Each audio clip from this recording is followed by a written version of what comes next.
अस्सलामुअलैकुम my dear students, class 9th chapter number 1 new syllabus के मुताबिक ब्रांचेस ऑफ केमिस्ट्री डिस्कस कर रहे हैं। चैप्टर नंबर 1 में ब्रांचेस ऑफ केमिस्ट्री पहला टॉपिक है। उसमें आज हमारा टॉपिक है इनऑर्गेनिक केमिस्ट्री, यानी कि इनऑर्गेनिक केमिस्ट्री क्या होती है।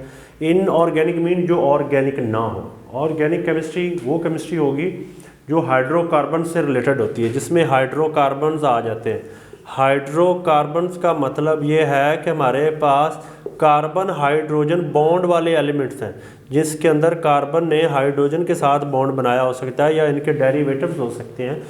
कुछ इनसे भी कंपाउंड बन सकते हैं। कार्बन हाइड्रोजन में हाइड्रोजन रिप्लेस होगा, कोई और एलिमेंट आ सकता है। तो जो हाइड्रोकार्बन वाली स्टडी वो तो होगी हमारे पास ऑर्गेनिक। जो इसके अलावा होगा, जिनके कार्बन हाइड्रोजन बॉन्ड के अलावा जो एलिमेंट्स हैं हमारे पास या जो कंपाउंड्स हैं, उनको हम इनऑर्गेनिक केमिस्ट्री कहेंगे। इनऑर्गेनिक केमिस्ट्री के अंदर माय डियर स्टूडेंट हमारे पास मेटल्स आ जाती हैं। इनके वो एलिमेंट्स जो हार्ड होते हैं, इलेक्ट्रिसिटी के अच्छे कंडक्टर होते हैं, जिनके अंदर अगर आप हीट ट्रांसफ़र करना चाहें वो भी हो जाएगी, भारी होते हैं। जैसा कि गोल्ड है हमारे पास, आयरन है, लोहा जिसे बोलते हैं, कॉपर है, ये मेटल्स इसमें आ जाती हैं। कुछ नॉन मेटल्स भी आ जाती हैं, कुछ गैसेज हैं जैसे फ्लोरीन, क्लोरीन है, ठीक है। बाकी कुछ एलिमेंट्स हैं, कार्बन अकेली अगर कार्बन हो सकती है वो भी इसमें आ सकती है।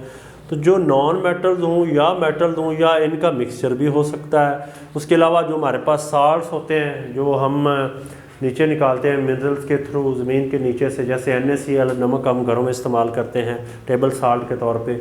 इसमें नमक आ सकता है, कुछ एसिड्स, कुछ तेज़ाब आ सकते हैं। जैसे हमारे पास तेज़ाब में माय डियर स्टूडेंट HCl है, हाइड्रोक्लोरिक एसिड है, हमारे पास H2SO4 है, सल्फ्यूरिक एसिड है, या बेसिस हैं। बेसिस वो हैं जिनका जो जायका वो कड़वा होता है। जैसे साबुन बनाने के अंदर जो चीज़ इस्तेमाल होती है, जैसे NaOH, जिनके साथ OH आ जाता है, वो हमारे पास है बेसिस होते हैं। तो इनऑर्गेनिक में बेसिस आएंगे, एसिड्स आएंगे, साल्ट्स आएंगे, मेटल्स, नॉन मेटल, यानी कि कार्बन हाइड्रोजन कंपाउंड के अलावा या जो कंपाउंड जिंदा चीज़ों में पाए जाते हैं, जैसे प्रोटीन हैं, कार्बोहाइड्रेट्स हैं, या कोयला है हमारे पास, पेट्रोल है, डीजल है, इस तरह के कंपाउंड्स के अलावा, यानी कि जिनको आग भी लग सकती है। अगर देखा जाए सही जो उनकी डेफिनेशन है वो यही है कि उनमें कार्बन हाइड्रोजन बॉन्ड होता है बेटा जी। तो जिनमें कार्बन और हाइड्रोजन बॉन्ड होता है ना, वो हमारे पास हाइड्रोकार्बन होंगे और वो ऑर्गेनिक होंगे, इनऑर्गेनिक नहीं होंगे। तो इसके अलावा जो केमिस्ट्री होगी ना, जिनमें ये चीज़ें सारी पाई जाती हैं, उन्हें हम स्टडी करेंगे इनऑर्गेनिक केमिस्ट्री में। तो it is the study of synthesis, यानी कि इसमें हम तैयारी करेंगे किन की एंड प्रॉपर्टीज़, किन की करेंगे, किन कंपाउंड की करेंगे जिनमें कार्बन और हाइड्रोजन बॉन्ड नहीं होगा, जो बात हमने यहाँ देख ली। इसमें क्या आ जाता है, inorganic chemistry can be composed. Inorganic compound की स्टडी को हम इनऑर्गेनिक केमिस्ट्री बोलते हैं। वो इनऑर्गेनिक कंपाउंड किन चीज़ों से मिलकर बने हुए, वो ये हमारे सामने है। नेक्स्ट है यूजेस, कि हम इनऑर्गेनिक कंपाउंड जो हैं उनका इस्तेमाल कहाँ पे करते हैं, कहाँ पे यूज़ कर सकते हैं। ये डाटा भी आपके बुक में डेफिनेशन के साथ लिखा हुआ है। हम फ्यूल के साथ एज ए फ्यूल यूज़ कर रहे हैं, यानी कि ईंधन के तौर पे हम इनसे एनर्जी ले रहे हैं। इनऑर्गेनिक कंपाउंड को यूज़ करके हम जो है ना मुख्तलिफ हीट ले रहे हैं, उसे हम फ्यूल कहते हैं। मेडिसिन के अंदर दवाइयाँ बनाने में इस्तेमाल हो रहे हैं।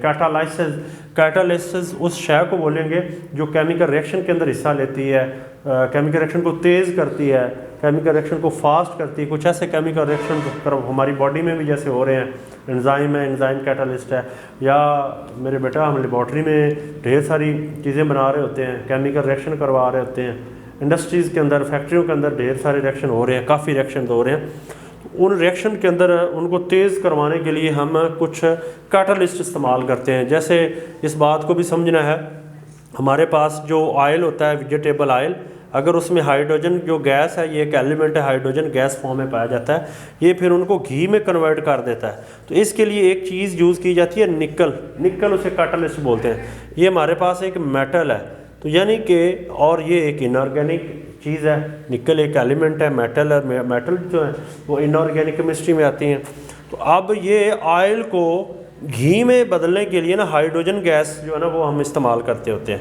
ऑयल के साथ जब हाइड्रोजन गैस का इंटरेक्शन होता है, हाइड्रोजन गैस मिलती है, केमिकल रिएक्शन करती है तो घी बन जाता है।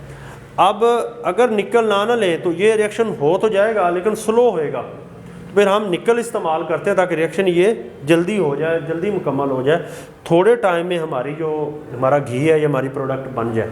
तो उन इन रिएक्शन को ना स्पीड अप करने के लिए हम निकल का इस्तेमाल करेंगे। तो इस प्रोसेस को ना कैटालाइसिस बोलते हैं।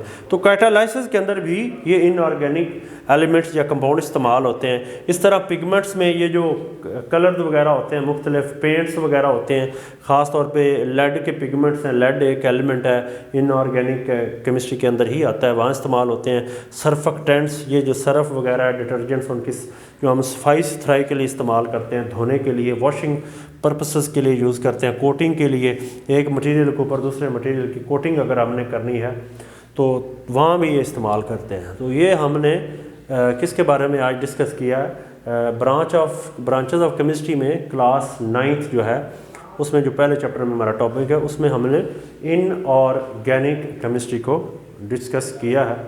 मुझे उम्मीद है कि माय डियर स्टूडेंट आपको बहुत अच्छे से समझ आई होगी। Thank you.